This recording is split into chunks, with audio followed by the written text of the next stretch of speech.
வணக்கம் நேயர்களே, நாங்கள் மீண்டும் இந்த விஞ்ஞானமும் விஞ்ஞானமும் என்ற நிகழ்ச்சியில் இணைந்திருக்கிறோம். பல வாரங்களுக்கு பின்பு நான் உங்களோடு தொடர்பு கொள்வதில் மிக்க மகிழ்ச்சி. சென்ற வாரம் டாக்டர் அவர்கள் தன்னுடைய திருத்தல யாத்திரை பற்றி உங்களுக்கு கூறியிருக்கிறார்கள். நானும் அதை கேட்டுக்கொண்டிருந்தேன். இன்றைக்கு அதே காலகட்டத்திலே நான் ஹவாய் இருக்கின்ற இந்த எங்களுடைய ஹவாய் ஆதீன கோவிலுக்கு சென்றிருந்தேன். ஒரு வாய்ப்பு கிடைத்தது.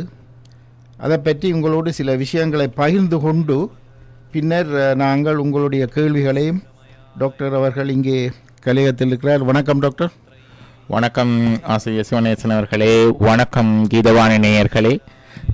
குருவருளும் திருவருளும் கைகூட இன்று மீண்டும் உங்களை இந்த மெஞ்ஞானமும் விஞ்ஞானமும் நிகழ்ச்சியிலே சந்திப்பதில் மிகுந்த மகிழ்ச்சி அடைகின்றேன்.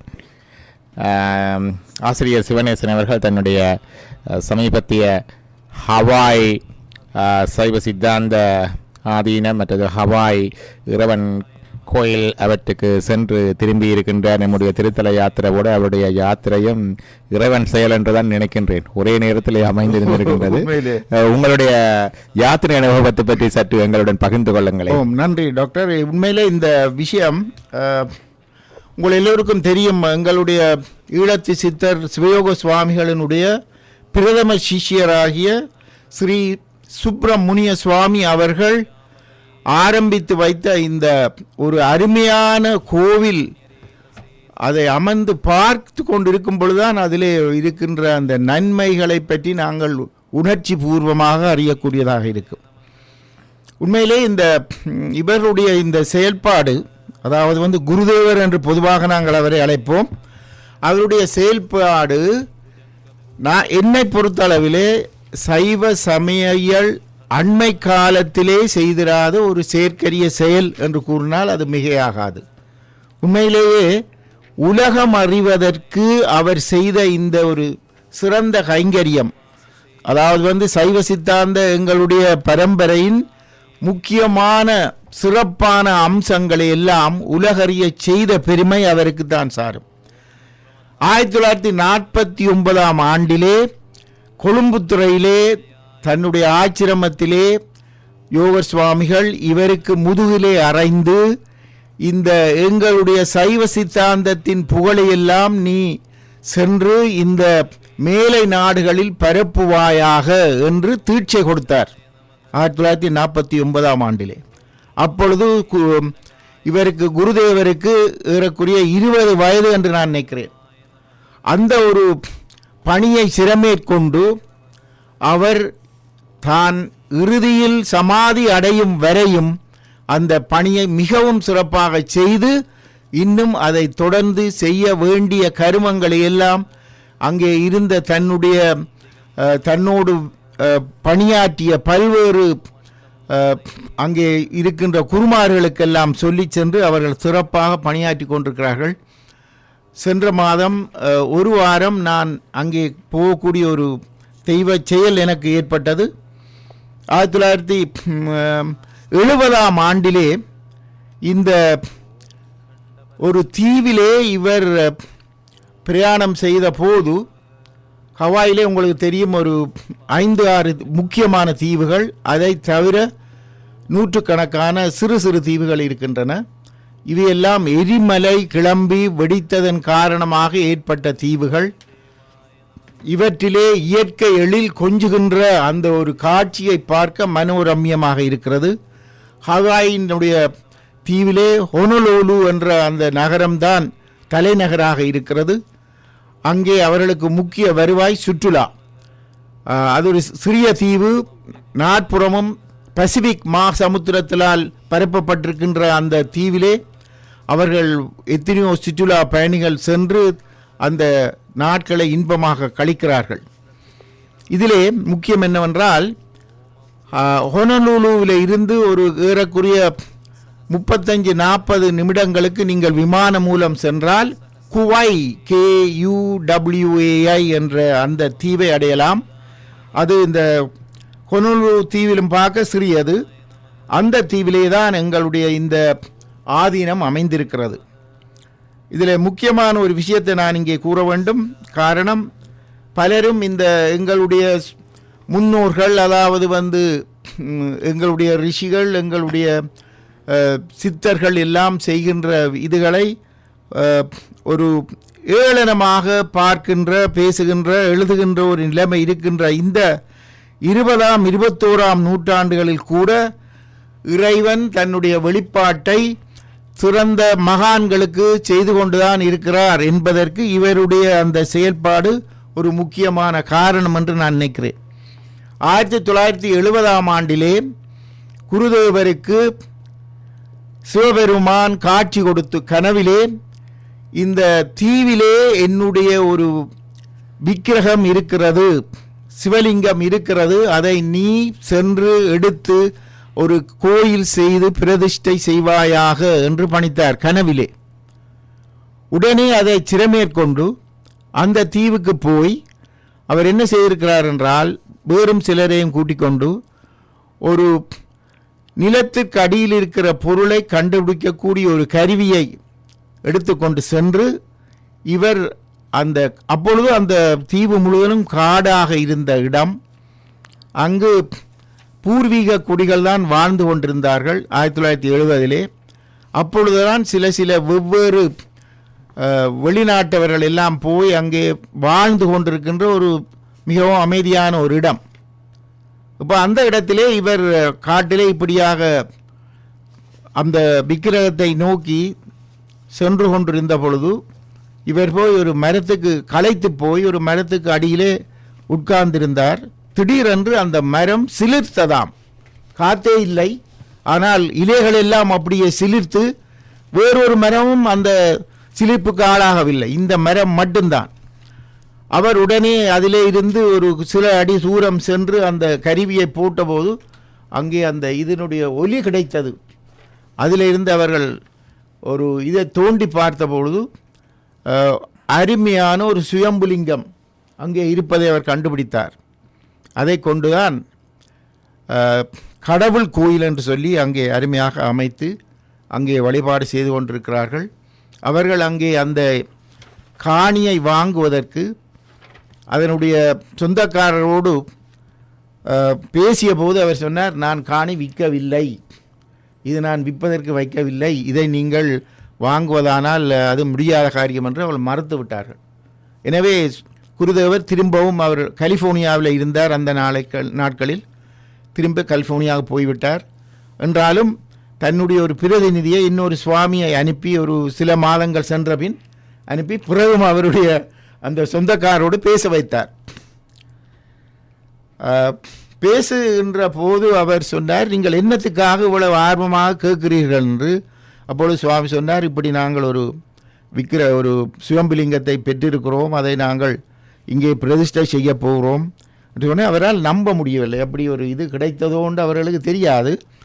அதன் பிறகுதான் அப்படியா நீங்கள் ஒரு புண்ணிய காரியம் செய்வதற்கு கேட்கிறீர்கள், என்னால் மறக்க முடியாது இருக்கிறது என்று சொல்லி ஏறக்குறைய 130 ஏக்கர் காணி அந்த நேரத்தில் அவர்கள் வாங்கினார்கள்.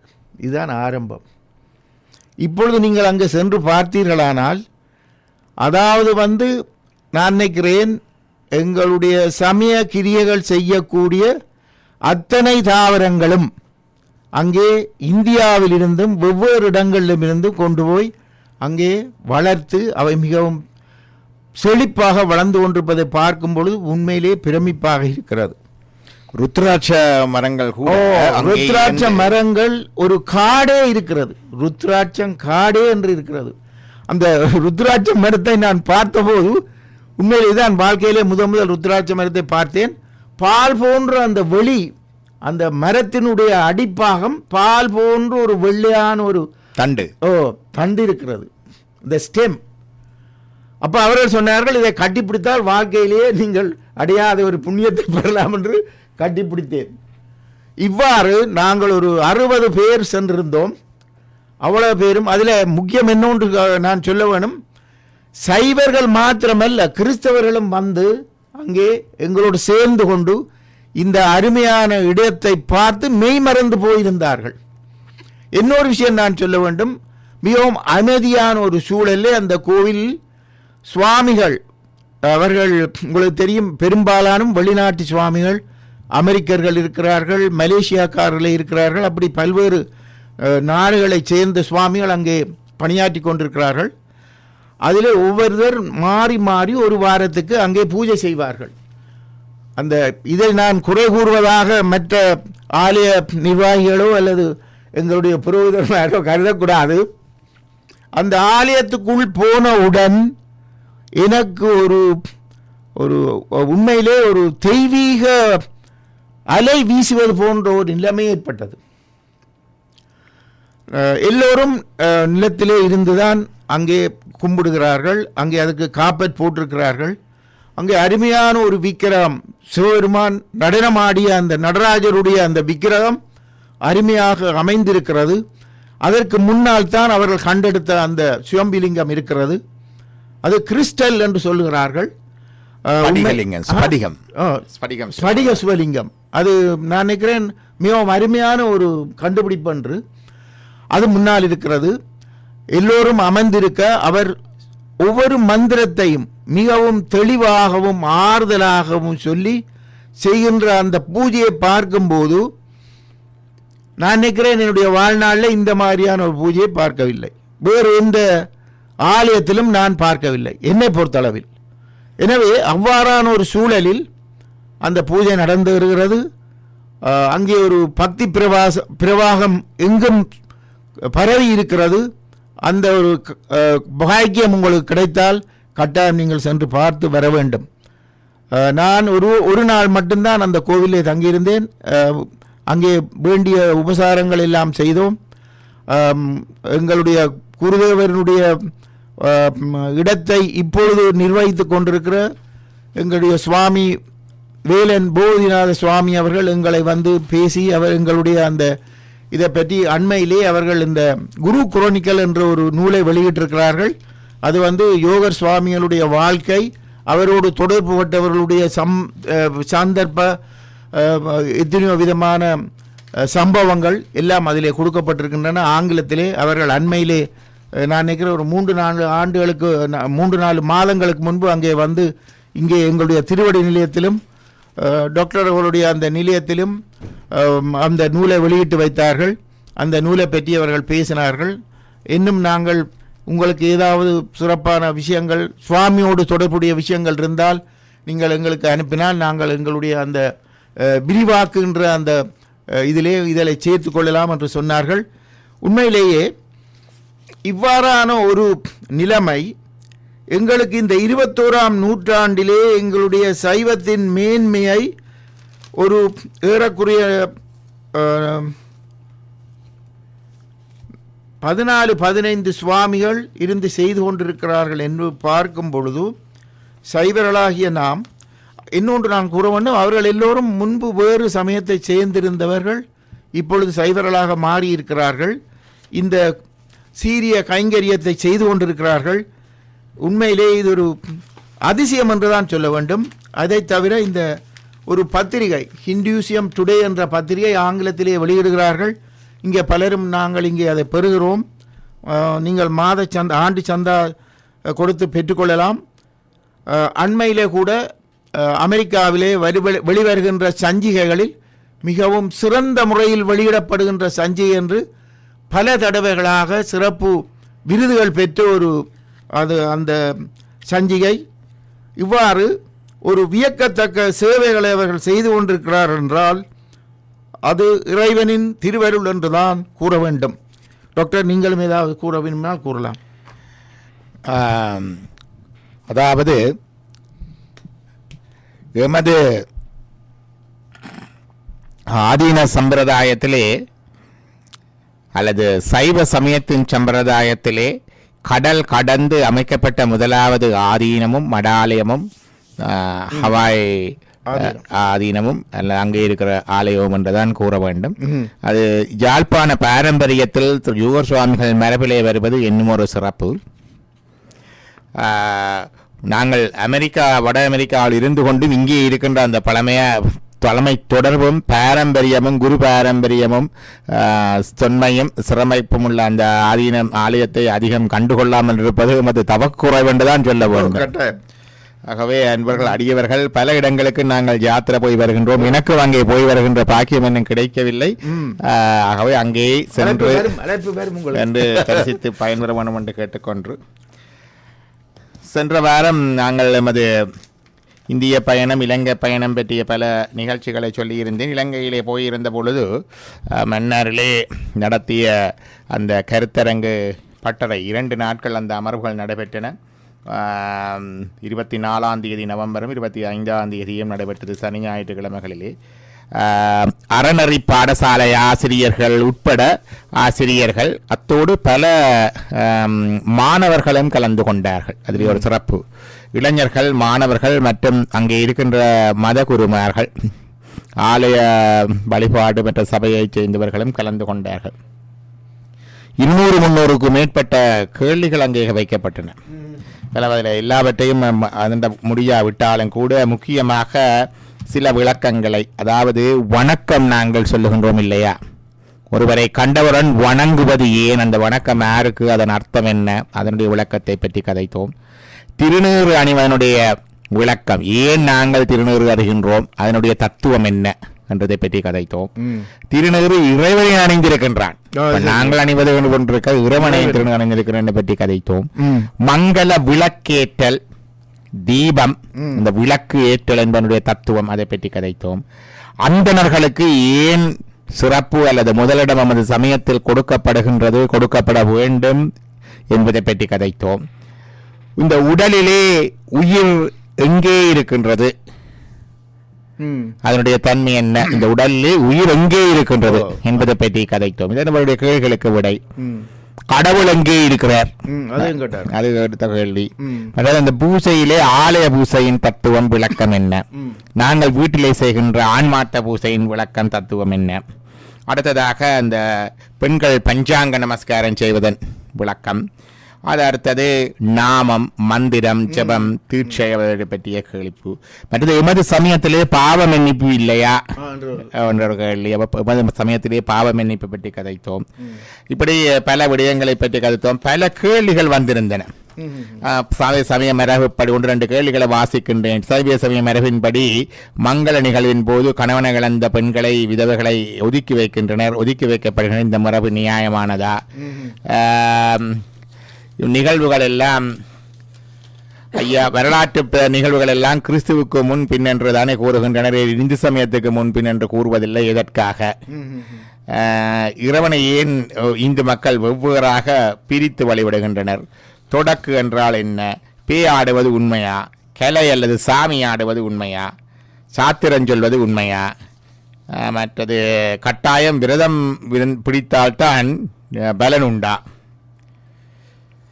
அப்போ கோயில்களில் செல்லும் போது பிச்சைக்காரர்கள் பல பேர் இருக்கின்றார்கள். நாம் அவர்களுக்கு இறங்கி பணம் கொடுக்கின்றோம், அது தர்மம் என்று சொல்லுகிறோம். ஆனால் அவர்களுக்கு நாம் பணம் கொடுத்து அவர்களை சோம்பேறிகளாக்குகிறோமே, இதற்கு என்ன சொல் கூறுகிறீர்கள்? இப்படி நிறைய கேள்விகள். நான் அதில் இப்போ வாசிக்கிற கேள்விகள்லாம் அவர்கள் எழுதி தந்த கேள்விகள். ஏனென்றால் இவற்றுக்கு அடுத்த முறை போகும்போதுதான் பதில் கூற வேண்டும் அப்படி இருக்கின்றது. ஆனால் சில மாற்று முயற்சிகளை நாங்கள் தயார் செய்ய இருக்கின்றோம். இங்கே இருந்து ஸ்கைப் மூலமாகவும் சில கருத்தரங்குகளை வைப்பதற்கு முயற்சி எடுக்க திட்டமிட்டுள்ளோம். அது சரிவரும் பட்சத்தில் அதனூடாக நாங்கள் அதை செய்யக்கூடியதாக இருக்கின்றது. இப்போ டாக்டர், பல இடங்களிலும் போய் வருகின்ற பொழுது பார்த்தால் இந்த எமது சமயத்தவர்களை, நாங்கள் காசிக்கு போயிருந்தோம், ரிஷிகேஷுக்கு போயிருந்தோம், அங்கே நம்முடைய யாத்திரைக்கு வந்த அன்பர்களுடன் வெளிநாடுகளிலிருந்து வந்த அன்பர்களும் கலந்து கொண்டார்கள். இந்த சமய சம்பந்தமான கேள்விகள், இந்த ஆலயம் பூசை எல்லா நிறைய கேள்விகள் இருக்கின்றன. அதாவது விடை அளிக்கப்படாமலே நிறைய கேள்விகள் இருக்கின்றன. நான் நினைக்கிறேன் டாக்டர், அநேகமாக இப்போ எங்களுடைய வாழ்க்கையை நான் எடுத்து பார்க்கும் பொழுது அநேகமாக எங்களுடைய பெற்றோர், நான் ஒருவரை இந்த முன்னோர்களை குறை சொல்லக்கூடாது, பெற்றோர் என்ன சொல்லப்படுகிறோ அதை அப்படியே எடுத்துக்கொண்டார்கள். கேள்விகள் கேட்டு அது ஏன் அப்படி என்று கேட்கின்ற அந்த மனப்பான்மை வளர்க்கப்படவில்லை. ஆனால் இப்பொழுது இருக்கிற சமுதாயம் அப்படி அல்ல. எந்த விஷயத்தையும் ஏன் எப்படி எதற்காக என்று சோக்ரதீஸ் சொன்ன மாதிரி அந்த இது இருக்கின்ற பொழுது இப்பொழுது ஒரு விழிப்புணர்ச்சி ஏற்படுவதை நாங்கள் காணக்கூடியதாக இருக்கிறது. அப்போ அது எங்களுடைய சமயத்தை நன்றாக விளங்கிக் கொள்வதற்கு, நன்றாக அதை அறிந்து கொள்வதற்கு வழிவகுக்கிறது. ஆனால் இப்பொழுது நாங்கள் சொல்கிற மாதிரி வெளிநாட்டவர்கள், வேறு சமயத்தவர்கள் எங்களுடைய சமயத்துக்கு வருவதற்கு முன்பு இவற்றையெல்லாம் கற்று அறிந்துதான் வருகிறார்கள். நாங்கள் அப்படி இல்லை. நாங்கள் பிறந்த வழியே நாங்கள் சைவர்களாக பிறந்திருக்கிறோமே தவிர எங்களுடைய முக்கியமான இந்த விஷயங்களை அறிந்திருக்கவில்லை. அதான் எங்களுடைய குறைபாடு. முக்கியமான விஷயம் என்னென்று கேட்டால், பல இடத்திலும் பலவிதமான செய்திகள், பலவிதமான விளக்கங்களால மக்கள் குழம்பி போயிருக்கின்றார்கள். அது எமது மதத்துக்கு மட்டுமல்ல, எல்லா மதத்திலும் உண்டு. அதுல இன்றைக்கு எல்லா மதம் சொல்வது பற்றியும் அறிகின்றோம் இல்லையா, இந்த சமயம் சொல்வது மட்டுமல்ல. அப்ப மக்கள் எல்லாரும் they are very confused about the conflicting statements by different religions and scriptures. Different people of the same over different people, gurus and the same religion and different religion and different scriptures.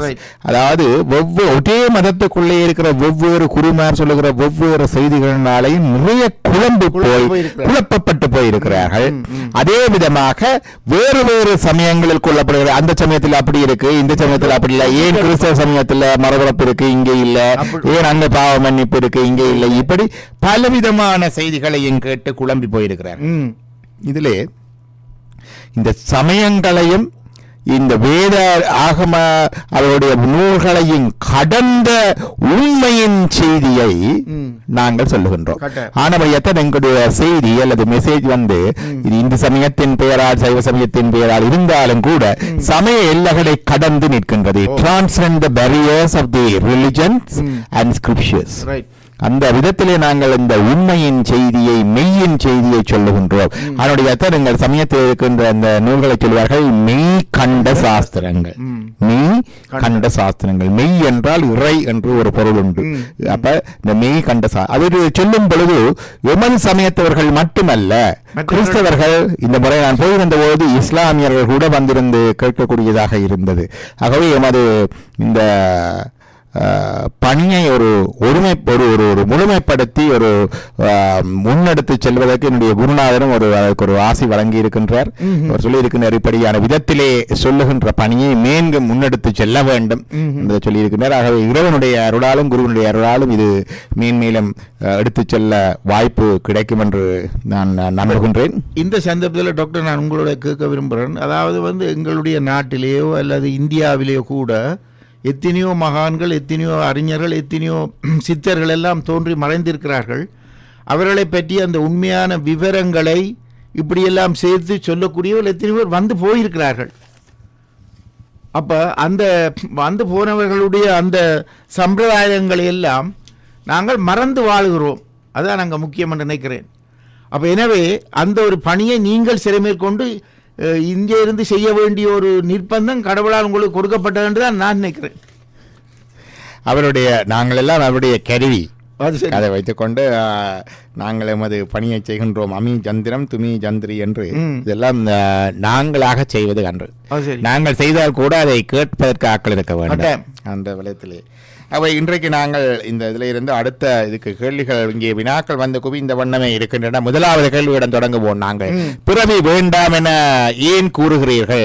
பிறவி இருந்தால் தானே சுவாரஸ்யம் என்று முதலாவது கேள்வி தொடங்குகின்றது. பிறவி வேண்டாம் என ஏன் கூறுகிறீர்கள்?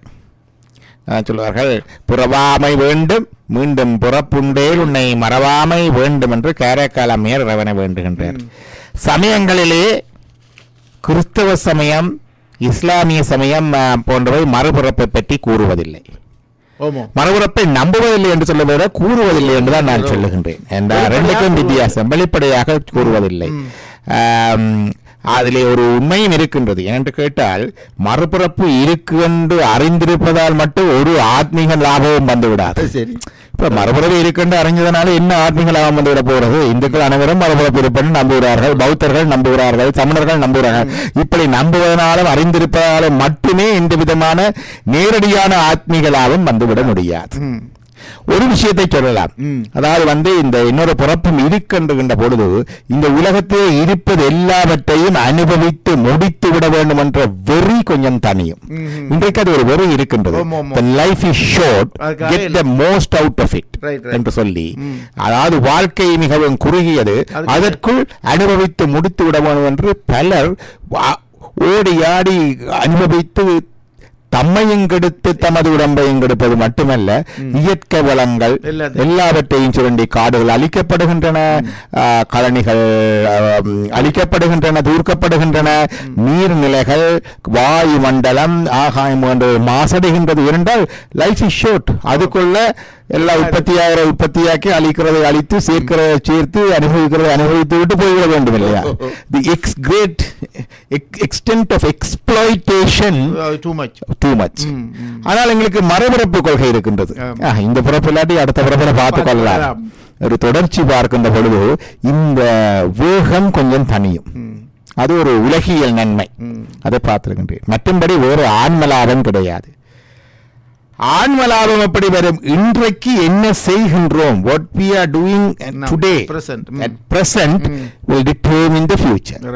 ஆனபடியினால்தான் கிறிஸ்துவமும் இஸ்லாமும் கூட அந்த மறுபிறப்பை பற்றி இன்றைக்கு என்ன செய்வது என்பதை சொல்ல வேண்டும். ஏன்னா அதுதான் நாளைக்கு உங்களுடைய நிர்ணயிக்க போகின்றது. செய்யறதை சீராச்சை. ஆனோடனால அது. ஆனா இந்து சமயம் பௌத்தம் சமணத்துல மறுபிறவி இருந்தாலும் இந்த பிறவி வேண்டாம் என்று சொல்லுகின்ற தன்மை கொண்டு இருக்கின்றது. ஏன்னு கேட்டா இந்த பிறவியில அவர் சொன்ன பிறவி இருந்தால் தானே சுவாரஸ்யம், நல்லது. உண்மையில இந்த கேட்ட அன்பர் வாழ்க்கையை நன்றாக அனுபவித்துக் கொண்டிருக்கிறார் போல இருக்கிறது. ஆனால் வாழ்க்கையிலே ஒவ்வொருத்தரும் நாங்கள் ஒவ்வொரு நேரத்தில் ஏண்டா இந்த பிறவி என்று யோசிக்கின்ற காலம் என்று வரும். அது இந்த பிறவிகள் எல்லாரிலும் வேற வேற பிறவிகள்ல வரும். மற்றது மனுஷ பிறவி மட்டுமில்லையே, புல்லாகி பூடாய் புழுவாய் மரமாகி கல்லாய் மனிதராய் பேயாய் கணங்களாய் வல்ல சிறுராகி முனிவராய் தேவராய் என்றெல்லாம் வருகின்றது. ஆகவே மனித பிறவி எடுத்து போட்டு இன்றைக்கு கொஞ்சம் நல்லா இருந்தா போல வாழ்க்கை சுவாரஸ்யமா இருக்கும்னு சொல்லலாது. அடுத்த பிறகு மரமா வந்துட்டா என்ன செய்யறது? வின்டர் டெம்பரேச்சர் -5 நினைக்கிறேன் வெளியில. வெளியில இந்த மரம் இப்படியே நிற்குது பாருங்கள். வெளியிலே மரம் அப்படியே நிற்குது, ஆடாமல் அசையாமல். இந்த குளிர் என்ன, வெயில் என்ன, பனி என்ன, காற்று என்ன, அப்படியே ஒரு இடத்துல நிற்குது. இப்படி 1 வருஷம் 2 வருஷம் இல்லை, 50 60 100 இடங்கள் நிற்கின்றது. அப்படி ஒரு பிறகு கிடைத்தால் சொல்லுவீர்களா வாழ்க்கை சுவாரஸ்யம் தானே என்று? ஆனபடினாலே பிறவி எப்பொழுதும் சுவாரஸ்யமாக இருப்பதில்லை. ஆனா வாழ்க்கையை அப்படி பார்க்கின்ற பக்குவம் வரவேற்கத்தக்கது.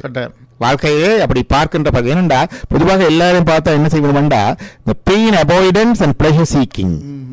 கடவுள்கிட்ட போனா, கோயிலுக்கு போனா, கும்பிட்டான்னா கஷ்டங்கள் துன்பங்களை தவிர்த்தலும் இன்பத்தை வேண்டுவதும் வரவேற்பதுமான தன்மை எல்லோருடவும் இருக்கின்றது. ஆனால் ரெண்டையும் சமமாக பார்க்கின்ற தன்மை வரும் கொண்டு அது ஆத்மீக படநிலையில் ஒன்றுதான். அப்ப பிறவி வேண்டாம் என்று எப்பொழுதும் தேவையில்லை. பிறவி சுவாரஸ்யமாக இருந்தால் பிறவி நிச்சயம் வரும். அதை பற்றி கவலை வர வேண்டாம். உங்களுக்கு பிறவி வேணும் என்று கேட்டால் பிறவி வரும். அதில் எந்த விதமான விளக்கமும் இல்லை. பிறவி வேண்டாம் என்று கேட்டால் கூட வராம போகாது. அந்த காலம் வரும் வரைக்கும் பிறவி வந்து கொண்டுதான் இருக்கும். சொல்லுவார்கள், அதான் மாணிக்கவாதி சொல்லுவார், வேற்று விகார விட குடம்பின் உட்குடப்ப ஆற்றேன் ஐயா அரணே ஓ என்றென்று சொல்றார். வேற்று விகார விட குடம்பின் வேறுபட்ட various mechanisms within this body. எத்தனை சிஸ்டம் இருக்குது? Circulatory system, respiratory system, digestive system, excretory system, musculoskeletal system, nervous system, endocrine system, இப்படி பலவிதமான சமிபாடு, கழிவு, எலும்பு தொகுதி, நரம்பு தொகுதி, குருதி சுற்றோட்டம், இப்படி பலவிதமான இயக்கங்கள் உள்ள இந்த உடம்புக்குள்ளே அடங்கி கிடக்க இந்த உயிரோட இருக்க முடியாது. ஆற்றேன், எனக்கு இது போதும் என்று சொல்லி மாணிக்கவாச அரணே வேட்டு விகார விடக்குடம்பின் உட்குடப்ப ஆற்றேனம் ஐயா அரணே. அந்த நிலை வந்து நாங்கள் கதறி அழுகின்ற பொழுது அல்லல் பிறவி அறுப்பானே ஓவென்று, இந்த பிறவி எல்லாம் துன்பமாய் போயிட்டது, இது வேண்டாம், இது அறுக்கிறவன் நீதான் ஐயா என்று சொல்லி ஓவென்று இறைவனை அழைக்கின்ற பொழுது அந்த பிறவி நீ தீர்கின்ற மார்க்கம் வரும். அதுவரைக்கும் பிறவி உண்டு. நாங்கள் வேண்டாம் என்றாலும் சொல்லி, நாங்கள் வேணும் ஜனனம் என்றாலும் சரி பிறவி உண்டு. ஆகவே அதை பற்றி கவலைப்பட வேண்டாம். இப்போதைக்கு கடவுள் உங்களுக்கு நல்ல ஆசீர்வாதம் தந்திருக்கிறார். வாழ்க்கை சுவாரஸ்யமாக இருக்கின்றது, அனுபவியுங்கள் என்று அந்த அன்பருக்கு சொல்லிக் கொள்ளுகிறோம். இல்லை டாக்டர், எனக்கு ஒரு அன்பர் கேட்டார், இந்த மரண வீடுகளில் காயத்ரி மகாமந்திரம் ஒலிநாடாவை போடுகிறார்கள், பாடுகிறார்கள், அது சரியான தவறு. காயத்ரி மந்திரம் வேதத்தில் ஒன்று. அது ஒளிநாடாவில் போடுவதே பெருசாக வரவேற்கத்தக்கதில்லை. அது எல்லாரும் சொல்லுவதும் வரவேற்கத்தக்கதில்லை. அதில் மரண வீடுகளில் நிச்சயமாக அதை சொல்லக்கூடாது. மரண வீடுகளில் வேத மந்திரங்கள் கிடையாது. அது அபரக்கிரியர்களுக்குரிய வேறு ஆகம கிரியைகள் அதுகளுக்கு தான் இருக்கே தவிர கிடையாது. நாமத்தை போடலாம், சிவபுராணம் போடுகிறார்கள், சிவபுராணம் போடலாம், நாமத்தை போடலாம். அதாவது சொல்லுவது நல்ல. இப்ப ஒளிநாடாவில் போடுவதை விட அதை சொல்லுவது, இந்த மரண வீட்டில் இன்றைக்கு போய் பார்த்தால் இன்றைக்கு அழுகை கிடையாது. நமது மரண வீடுகளில் அழுகை கிடையாது. அது மட்டும் இல்லை, இறந்தவருடைய மனைவி மக்கள் எல்லாரும் புத்தாடை அணிந்து காட்சியளிக்கின்றார்கள். மரண வீடுகள்ல கவலைக்குரிய விஷயம், புத்தாடை புதுக்க இதுக்கண்டு உடுப்படுத்து கரப்புடுப்பு வெள்ள உடுப்பண்டெல்லாம் எடுத்து புத்தாடை அணிந்து காட்சி. இதுவெல்லாம் புதுக்கோளம். எங்களுடைய மரபிலே இது கிடையாது. கிறிஸ்தவ மரபிலே உண்டு. அவர்கள் மரபிலே இறுதி மரியாதை என்று சொல்லி அவரை வழி அனுப்பி வைப்பது என்று சொல்லி அந்த மரபு இருக்கின்றது. எங்களுடைய மரபிலே அழுது கதறி வழிவது போல மரண வீட்டிலே புத்தாடை அணிவது கிடையாது. அடுத்தது அழுவதற்கு கூட திராணி இல்லாமல் அந்த கதிரையிலே இருப்பார்கள் பக்கத்துல. அது அந்த தங்களுடைய உணர்ச்சிகளை அடக்கி வைக்கிறதால சப்ரஸ்ட் எமோஷன்ஸ் அது கூடாது. அப்ப வர்றதால கடைசி என்ன பிறகு வைத்தியரிடம் போய் பிறகு டிப்ரெஷன், அன்சைட்டி, காரணம் அறியாத உடல் நோ, தலை நோ என்று வைத்தியங்கள் பார்க்க வேண்டி இருக்கு. சொல்வார்கள் ப்ரோங் கிரீஃப் ரியாக்ஷன் என்று நாங்கள் மருத்துவத்தில் சொல்லுவோம். அக்யூட் கிரீஃப் ரியாக்ஷன் என்றது இழப்பின் பின்னர் வார ஒரு கிரீஃப் ரியாக்ஷன். அதாவது இது ப்ரோங்டா வரும். ஏனென்றால் அந்த இடத்திலே அழுது குளறி ஆறவில்லை. ஊர்ல பாத்தீங்கன்னா தெரியும், செத்த வீடுகள்ல செத்த வீட்டுல மரண சடங்கின் போது தலை விரித்து மாரடித்து அழுது குளறி அழுகின்ற பெண்மணிகள் துடக்கு கலையில 31 எல்லாரையும் பார்த்து வடிவா சாப்பிட்டீங்களோன்னு கேட்டுக்கொண்டு இருக்கலாம். ஏனென்று கேட்டால் அழுது ஆறுகிறது மனம். அலறி அடித்து உருண்டு பிறண்டு அழுது ஆறுகிறது மனம். அப்படித்தான் மனம் ஆறும். மனம் ஆறுவதற்கு வேறு வழி இல்லை.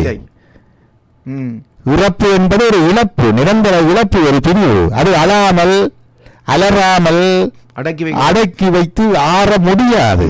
அதற்குரிய சந்தர்ப்பம் இறந்தவர்களை உப்பாறு வைத்து கூடி கட்டிப்பிடித்து அழுது மாரடித்து எல்லாம் இருக்கின்றது. ஆகவே இந்த இப்ப திருப்பி என்னன்னு கேட்டால் இந்த கிரீஃப் ரியாக்ஷனுக்கு முக்கியமான இந்த கிரீஃப் ரியாக்ஷனுக்கு கவுன்சிலிங் வருவார்கள் இல்லையா? இந்த கவுன்சிலிங் என்ன செய்யணும்னா இறந்தவருடைய படத்தை அவருடைய பொருளை வைத்து அதை திருப்பி ஞாபகப்படுத்தியவருக்கு அதை சொல்ல வைத்து அவருடைய நினைவுகளை மீட்க பண்ணி அவரை ஆள வைக்கின்றோம். அதுதான் தெரப்பி. இயற்கையாவே இருந்தது. செத்த வீட்டுல ஏனப்பா செத்த வீட்டுல அழாம கிரீஃப் கவுன்சிலிங் போய் அளவேணும். அது எத்தனை பேருக்கு கிரீஃப் கவுன்சிலிங் போய்ங்களா? அதெல்லாம் சாதாரண மருத்துவ உதவி திட்டத்துக்கு எல்லாம் வராது. கவுன்சிலிங் எல்லாம் பணம் படைத்தவர்கள் போய் காசு கொடுத்துட்டு அழுதுட்டு வரலாம். பணம் இல்லாதவர்கள் எங்கே வருவது? அதனால மரபு வழிப்படி பொழுது மரண வீடுகளில் அழுவைக்கு முக்கியத்துவம் இருக்க வேண்டும். புத்தாடைகள் அணிவது தவறு. அழுகைக்கு அழுவதை அடக்கக்கூடாது. சேர்ந்து அழுது அதற்குரிய இதை செய்து கொடுக்க வேண்டும். அதற்குரிய விதமாக எங்களுடைய மரண சடங்குகள் அமைய வேண்டும். இது அமைய முடியாது என்று இங்கே அப்படி செய்ய முடியாது என்று என்னுடைய மாமனாருடைய மரண சடங்குலாம் நடந்தது. ஆனால் முறைப்படி நாங்கள் அந்த ஊர்ல என்ன மாதிரி இருந்ததோ அதே மாதிரி 7 வார வரைக்கும் செய்து கொண்டக்கூடியதாக இருந்தது. ஆனால் நான் பல இடங்களிலே போய் பார்த்தேன். பல கவலைக்கூடிய விடயம். இந்த மரணித்தவருடைய துக்கத்துடைய கவலத்தை விட அந்த துக்க வீடு கொண்டாடுகிற அவலத்தை பார்க்கின்ற கவலை கூட இருக்கு. எல்லாரும் கூடி நின்று கதைத்து கொண்டு நிற்பது மட்டுமல்ல, அது அதில் கதைப்பதில் அந்த இடத்துல அந்த நெருங்கின உறவர்களுக்கு அழுது ஆறுவதற்கு ஒரு சந்தர்ப்பம் இல்லாமல் ஒரு மியூசியத்துல ஒரு பொருளை வைத்து பார்ப்பது போல போய் வந்து கொண்டிருக்கிற கதை பார்க்கக்கூடியதா இருக்கின்றது. மரண சடங்குகள்ல ஆறுதலுக்கு சொல்லுவதற்கு சிவபுராணம் இருக்கின்றது, தேவார திருவிழாக்கள் இருக்கின்றன, பட்டினத்தார் பாடல் இருக்கின்றது. இது தொடர்ந்தேச்சியாக படிக்க வேண்டும், பாட வேண்டும். மரணித்தவரை பற்றி பிரசங்கம் வைப்பதால் மரணித்தவருக்கும் ஆத்ம சாந்தி ஏற்பட போவதில்லை, அங்க இருக்கிற குடும்பத்தவர்களுக்கும் ஆத்ம சாந்தி ஏற்பட போவதில்லை. குடும்பங்களுக்கும் சாந்தி சமாதானம் தர வேண்டும், மரணித்த ஆத்மாவுக்கும் சாந்தி சமாதானம் வர வேண்டும் என்றால் ஒரே வழி இறைவனுடைய கீர்த்தனைகளை பாடுதல், பிரார்த்தனை பண்ணுதல். அதே மாதிரி இறந்த பின்னாலே இறைவனுடைய பாடல்களை பாடி இறைவனுக்கு பிரார்த்தனை. இறந்த இறந்தவருடைய படத்தை வைத்து பிரார்த்தனை பண்ணுவார்கள்.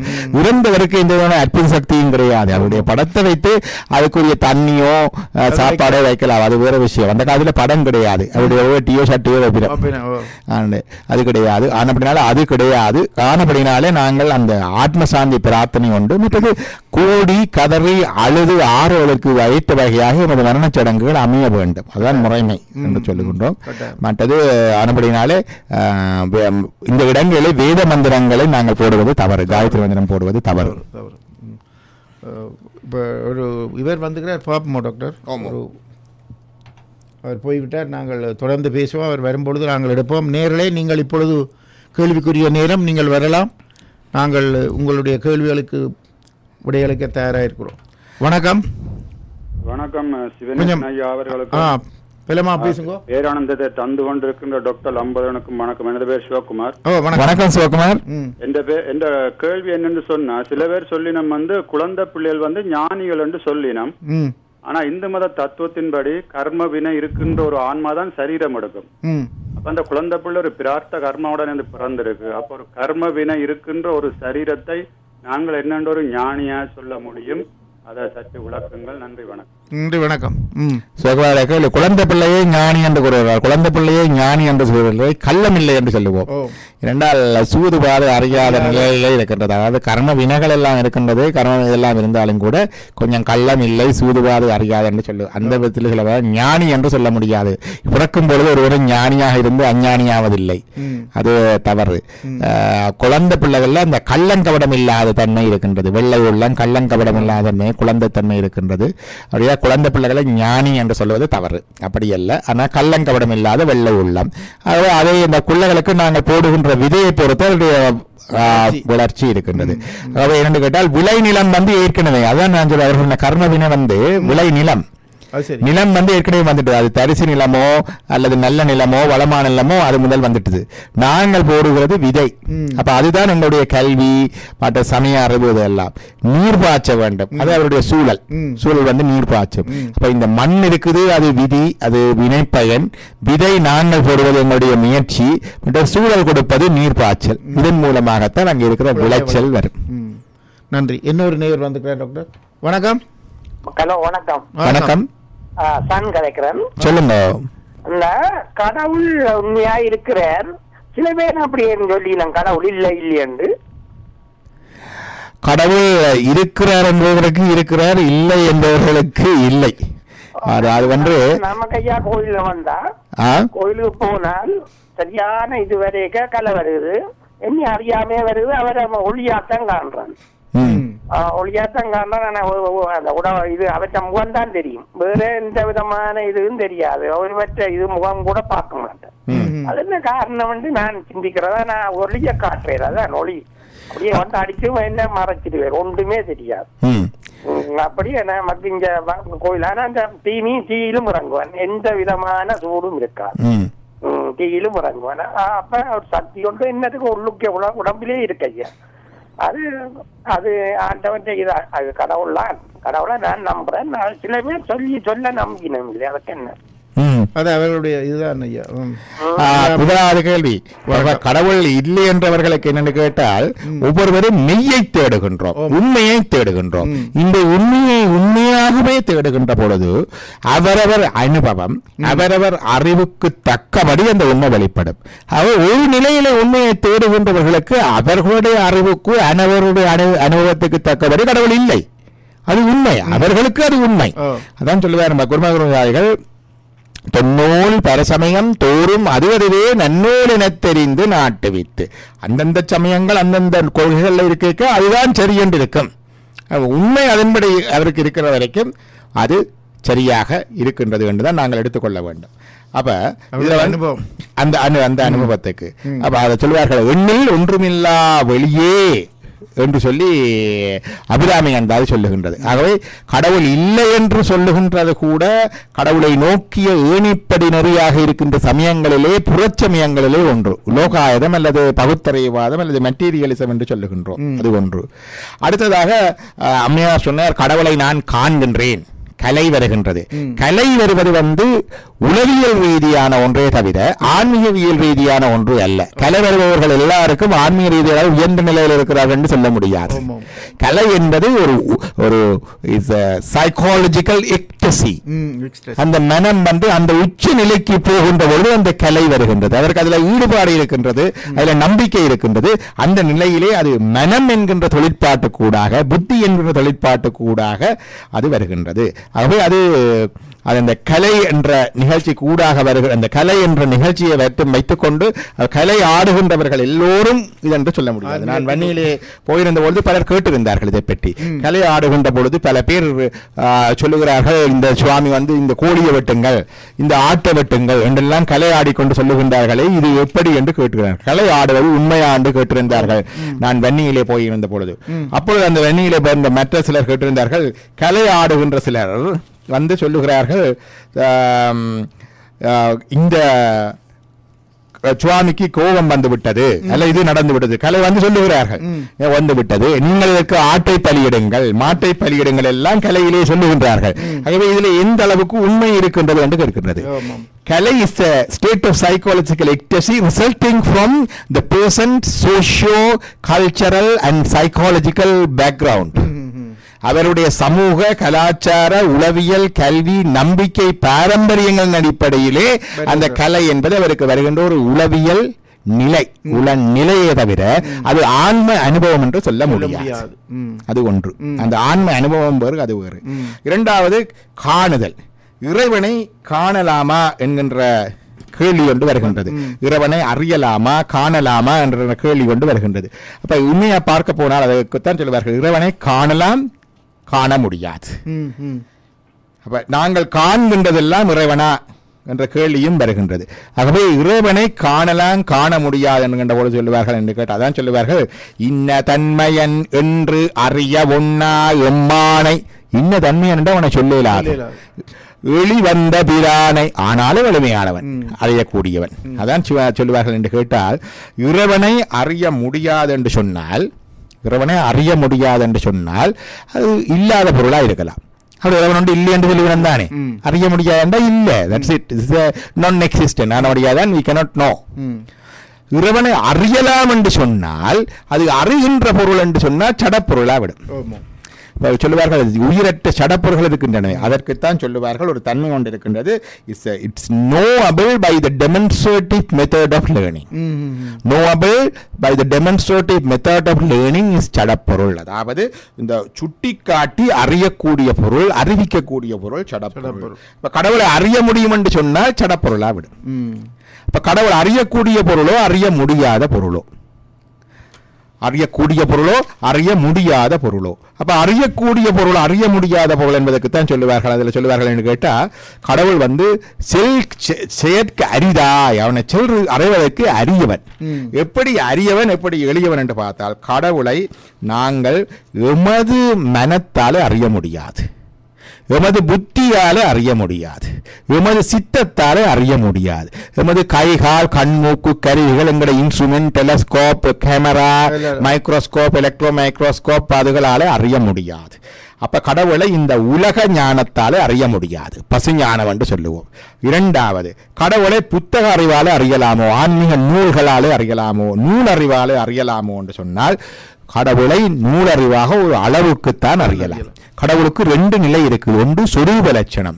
இறைவன் தன்னிலையில இருக்கும் பொழுது, when he by himself இருக்கிற பொழுது அதை சொல்லுவார்கள் சொரூப லட்சணம், தச்சுவம் என்று சொல்லுவார்கள். அதற்கு குறி இல்லை, குணங்கள் இல்லை, தொழில் இல்லை, கர்மங்கள் கிடையாது. அந்த தன்னிலையில் இருக்கின்ற கடவுளை அறிய முடியாது. ஆனால் தடத்த லட்சணம் என்று சொல்லுகிறது. அதாவது நாங்கள் கடவுளை அறிவது என்னொன்றை சார்ந்துதான் அறிகின்றோம். நாங்கள் இந்துவாக இருக்கின்றோம், இந்து மத நூல்கள், இந்து மத தத்துவங்கள், இந்து மத குருமார்களை சார்ந்து கடவுளை அறிகின்றோம். கிறிஸ்தவர்கள் கிறிஸ்துவ மத நூல்கள், விவிலிய வேதம், கிறிஸ்தவ போதனைகளை சார்ந்து கடவுளை அறிகின்றார்கள். இஸ்லாமியர்கள் குர்ஆன், முகமது நபிகள் சார்ந்து கடவுளை காணுகிறார்கள். இப்படி ஒவ்வொருவரும் ஒன்றை சார்ந்து நின்று கடவுளை காணுகின்ற நிலை இருக்கிறதானே. When an object is knowable in reference or with reference to another object வந்து அது ரிலேட்டிவ். அதைத்தான் நாங்கள் ஆன்மீக நூல்களினால, இந்த வானொலியினால, வேதாகமங்களினால அறிகின்றோம். அப்ப ஆன்மீக நூல்கள் இந்த அளவுக்குத்தான் ஹெல்ப் பண்ணுமே தவிர உண்மை நிலையில் தன்னிலையில் இறைவனை இறைவனாகவே காணுகின்ற நிலைக்கு தராது. ஆனா இதை படிக்க வேணும். அதான் வள்ளுவர் சொன்னார், கற்று ஈண்டு மெய்ப்பொருள் கண்டார். இவர்களை கற்று இங்கு இந்த மெய்ப்பொருளை கண்டவர்கள் தலைப்படுவர் மற்ற ஈண்டு வேறானறி. திருப்பி மீட்டிங்கு வந்து வினைப்புறவி சாராமே. அந்த விடுதலை ஆன்ம விடுதலால் நெருக்கி தலைப்படுவர். அப்பதான் புதல்படுவார்கள். ஆகவே இங்கு வந்து இவர்களை கற்று அறிய வேண்டும் என்ற நிலை இருக்கின்றது. ஆகவே இறைவன் அறியவன், எளியவன், அறியக்கூடியவன், அறிய முடியாதவன். அப்ப இறைவனை அறிவது வந்து எப்படி இவருடைய தன்னிலையை, சுரூப நிலையை அறியலாம் என்று சொன்னால் இறைவனே வந்து காட்ட வேணும். அவனே வந்து, அவனே தந்து, அவனே காட்டினாத்தான் நாம் காணலாம், அவன் அமர்த்தினாத்தான் நான் அனுபவிக்கலாம். இதற்கு உதாரணம் சொல்லுவார்கள், சூரியன் இருக்கின்றது, இரவிலே சூரியனை காணலாமோ? முடியாது. எந்த பெரிய சர்ச் லைட் போட்டு தொடினாலும் காணலாமோ?